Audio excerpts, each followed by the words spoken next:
సంధ్య theatre ఘటన అటు సినీ పరిశ్రమలో తీవ్ర కలకలం రేపింది. ముఖ్యంగా అల్లు అర్జున్ సుకుమార్ కాంబినేషన్లో వచ్చిన పుష్ప 2 సినిమాకు సంబంధించి డిసెంబర్ 4వ తేదీన బెనిఫిట్ షో వేశారు. హైదరాబాద్ ఆర్టీసీ క్రాస్ రోడ్లో ఉన్న సంధ్య థియేటర్కి అల్లు అర్జున్ ఫ్యామిలీతో సహా రావడంతో అక్కడ తొక్కిసలాటలో జరిగింది. ఈ తొక్కిసలాటలో రేవతి మరణించగా ఆమె కొడుకు శ్రీతేజ ప్రస్తుతం హాస్పిటల్లో చికిత్స తీసుకుంటున్నారు. ఈ నేపథ్యంలోనే ఈ విషయంపై సీరియస్ అయిన తెలంగాణ సర్కార్ ఇకపై బెనిఫిట్ షోలు ఉండవని, టికెట్ ధరలు పెంపు ఉండదని షాకింగ్ కామెంట్లు చేశారు.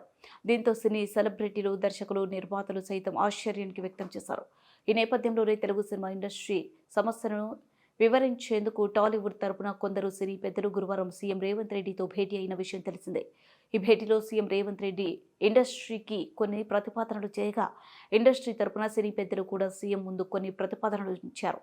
తెలంగాణ సీఎం రేవంత్ రెడ్డితో సినీ ప్రముఖులు భేటీ ముగిసింది. ఈ సందర్భంగా బెనిఫిట్ షోలపై సినీ పెద్దలతో ముఖ్యమంత్రి తన నిర్ణయాన్ని మరోసారి స్పష్టంగా చెప్పారు. ఇకపై బెనిఫిట్ షోలకు అనుమతి ఇవ్వబోమని తెలిపారు. అసెంబ్లీలో చెప్పిన మాటకు కట్టుబడి ఉన్నామన్నారు.